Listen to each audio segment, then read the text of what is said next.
2005. Además, ayudó a limar asperezas con otras religiones, el judaísmo, el islam, la iglesia ortodoxa y los católicos anglicanos.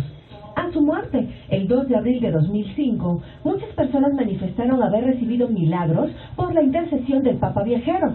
Y luego de que el Papa que lo sucedió, Benedicto XVI, renunciara a su cargo, el Papa Francisco anunció su pronta proclamación como santo. Él es el investigador Daniel Muñoz, quien nos hablará de este importante hombre. Ay, bueno, pronto se van a cumplir ya 9 años de la muerte del Papa Juan Pablo II y pues hoy lo recordamos con unas interesantes revelaciones que nos trae nuestro queridísimo periodista e investigador Daniel Muñoz. Él fue el Papa que se mencionan en estas profecías, querido Dani, bienvenido. Gracias, querida. Bienvenido. Chicas, sí y no. Es que es bien interesante. No. Sí y no, porque habría que ver qué profecías. Seguramente ustedes cuando hablan de profecías escuchan hablar de esto. Se preguntarán, bueno, ¿cuáles? Hay tantas. Vamos a hablar de unas que son, permítanme el término, escandalosas. Escandalosas, chicas, porque en cierto momento, y aquí empieza, porque es toda una herejía, en cierto momento analizando, y no solamente yo, hay muchas personas que esto se estaba corriendo ya como un reguero de pólvora en la red, empezaron a revisar el Apocalipsis, particularmente, si no recuerdo mal, es el capítulo 10, versículo 17, en el cual empieza el apóstol, Juan el evangelista, a revisar. Ahí lo tenemos, ahí está, capítulo 17, versículo 10. Ahí está, al contrario de lo que yo decía. Fíjense bien qué interesante que dice, porque si lo vamos leyendo en la Biblia, vayan a sus Biblias, ahí lo tienen. Dice el Juan, el evangelista, que está ahí revelando todo en el Apocalipsis, dice literalmente que 5 de ellos han caído. Se refiere a los reyes, son 7 reyes. Cuando en el Apocalipsis se refiere a reyes, está hablando de papas. Okay. Es todo un complejo sistema, pero es bien interesante. Dice, cuando 5 de ellos han caído, uno es, el otro aún no ha venido, y cuando venga es necesario que dure breve tiempo. Después abajo dice, fue llevado en visión al tiempo del 6º rey, es decir, al tiempo que reinaba Juan Pablo II. Okay. Y son, en tiempo presente, 7 reyes. ¿Cómo sabes que el 6º rey es Juan Pablo II? Porque justamente estaba dentro de lo que es el periodo de las mismas profecías. Ojalá que podamos correr a la que sigue. Ahí está. Siempre los sellos con los cuales los identifican nos hacen entender en los últimos 7, y los últimos 7, considerado también Francisco, son estos. Entonces sabemos, o sea, el séptimo no sería Ratzinger, sino Francisco. Exactamente, el octavo sería. No, el octavo. El octavo, sí, ahora dice aquí, son 7 reyes, dice, 5 de ellos han caído, 5 de ellos han caído, y todavía al mismo tiempo lo dice ahí, que reinaron antes de Juan Pablo II, que es el 6º rey. Vamos a la que sigue. Es que, de verdad que es complejo, pero al mismo tiempo es muy interesante. Sigue diciendo ahí, uno es, dice el término que explica ahí, el presente, se refiere a un papa, es decir, a uno que es rey, o sea, que es papa. Se lee uno es en tiempo presente, porque la visión, ahí lo tenemos, debajo justamente de la pleca que estamos viendo ahí, se está refiriendo al Papa que entonces, es decir, como si Juan hubiera viajado al futuro en la revelación y está viendo claramente que se refiere a Juan Pablo II. Eso no es escandaloso, vamos a la que sigue. Okay. Porque cuando empieza a hablar que dice que el otro no ha venido, se refiere a un Papa que todavía no existía entonces, porque estaba Juan Pablo II. Evidentemente se refiere a Ratzinger. Vamos a la que sigue. Porque siempre habla de esos 7 reyes. Ahí está Ratzinger. Creo que no es su mejor fotografía, pero es el Papa, ahí está. Cuando el apóstol Juan se la muestra, sí, claro, le dio el aeronazo ahí.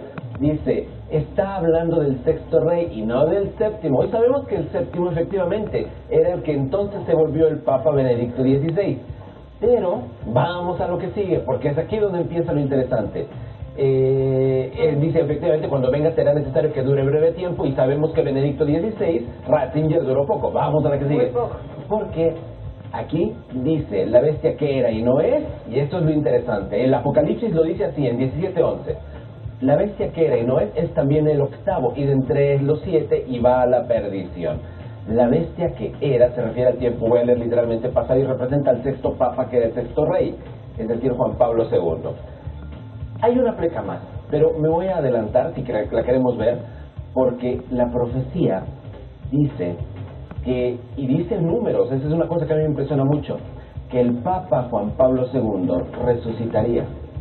Él resucitaría en este tiempo, porque ahí lo tenemos justamente.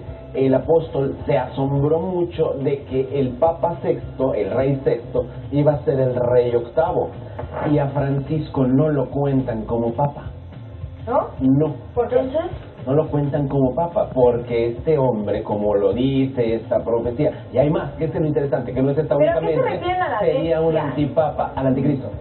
Al anticristo. ¿Y a Juan Pablo II lo ven como la bestia? Es que el mismo Apocalipsis dice que la bestia sería el sexto rey que regresaría como octavo para engañar a todo mundo. Y hay una profecía que fue dada por una vidente, y es aquí donde entra el escándalo, que no es una, es que son varios videntes del norte de Europa que hablan y dicen, y todos dicen la misma fecha, el 17 de julio del año que es 2017, si no recuerdo mal, es cuando el Papa tendría que resucitar. Y entonces, pues obviamente el milagro y todo esto. Sin embargo, en los últimos días, estoy hablando de un mes más o menos para acá, nuevamente los videntes empezaron a decir, la fecha no es 17 de julio del 2017, es este año, el 2014. Curiosamente dicen, y aquí tendríamos que entrar en otro sistema de profecía, que cuando, porque esto es muy importante, cuando el Papa Ratzinger, que entonces era el prefecto de la Congregación para la Doctrina de la Fe, en el año 2000, antes de ser Papa, reveló el tercer secreto de Fátima, el tercer secreto hablaba de los 3 días de oscuridad y de todo esto. La visión hablaba de un asesinato de un obispo de blanco. El obispo de blanco siempre es el Papa. ¿Y qué pasaba? Pasaba que en esta visión decía que el obispo iba vestido de blanco, iba rodeado de sus sacerdotes y era asesinado, caía abatido por las balas, y que además Roma estaba en ruinas y Rusia había invadido Europa. Eso no pasó. El Papa Juan Pablo II no murió y no pasó de esa manera. Curiosamente, hoy que tenemos al Papa Francisco, Rusia está a punto de invadir Europa. Curiosamente, estamos con un Papa que tiene que huir de Roma. El Papa prácticamente en este momento, a pesar de ser tan popular Francisco como es, a un año ya prácticamente de su pontificado, él prácticamente se eligió el 19 de este mes. Y más interesante aún, es el Papa, el único Papa que cumple con otra profecía que dice que habría un tiempo en el cual, previo a la llegada del anticristo, habría 2 papas que estarían completamente en contra el uno del otro, a pesar de que por encima serían como muy amigos, están muy de la mano. ¿A dónde va con todo esto?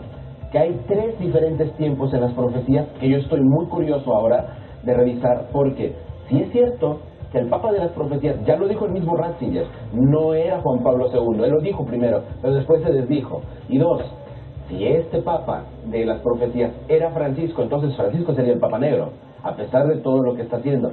Y si el Papa Juan Pablo II tuviera que resucitar, y voy a estar trabajando con este tema, entonces tendríamos que hablar del gran milagro dentro de la iglesia, pero que la cortaría de tajo. Eso cambiaría muchísimo la imagen de este precioso Papa que tuvimos. Yo tuve el gusto de conocerlo, lo acompañé en su viaje evangélico aquí en México, reportándolo para Chile, y me pareció una persona sensacional, que de verdad se cortó por completo las vestiduras de ortodoxia de la iglesia, y que le dio mucho más de lo que nos podemos imaginar. Yo estoy pendiente al tiempo, pero en este momento es escandaloso hablar de que él podría resucitar. Esto no pasa todavía, y si pasara sería eclatante, sería increíble, sería impresionante, pero sobre todo ver que Francisco podría ser el Papa Negro, y que el más negro de todo el Vaticano, que es precisamente Ratzinger, el Papa emérito, ahora estuviera desdiciéndose, y desde donde está, desde la residencia de Castel Gandolfo, estuviera diciendo todo esto que no pudo decir, cuando él era el que se suponía era el matasantos más importante de la iglesia. O sea, él le tocaba... Él era el jefe de la Inquisición. Quitar los tapujos, quitar todo. Entonces qué curioso que ahora está haciéndolo. ¿Por qué sería el Papa negro? Porque pues evidentemente es anticristiano. Y la historia de Francisco es muy interesante, si quieren un día se las cuento, pero es tan profundamente oscura por todo lo que hizo en Argentina y todo lo demás, que de verdad merece todo un capítulo especial. Es muy interesante la historia. Bueno, pero es que como dicen, todo santos fue pecador en su momento. Sin duda alguna, digo, qué bueno que estén haciendo y con otras obras estén haciendo todo lo demás. Pero el día de hoy podemos decir que esas cosas son impresionantemente escandalosas. Ay, bueno, pues ya veremos. Ahora sí que está por verse. Muchísimas gracias, querido Dani. Gracias. Les recuerdo, como siempre, estamos en espacioalternativo.tv. Tenemos talleres este fin de semana y el taller de diosas. Ahí está toda la información. información. Ahí está Ahí está la precisamente, información. este miércoles. Todavía tenemos cupo para las técnicas de liberación emocional y después tenemos en la Expo Esotérica, nos vamos a Monterrey precisamente este fin de semana que viene ya, y después tenemos el taller de diosas, ojalá que puedan venir. Y claro, vamos a celebrar la primavera juntos allá en Cuernavaca, que es la ciudad de la eterna primavera. Espacio alternativo.tv. Oigan, ya está Renecito del otro lado del estudio, que nos va a dar tips para ponernos así de guapos como está el Renecito. Gracias.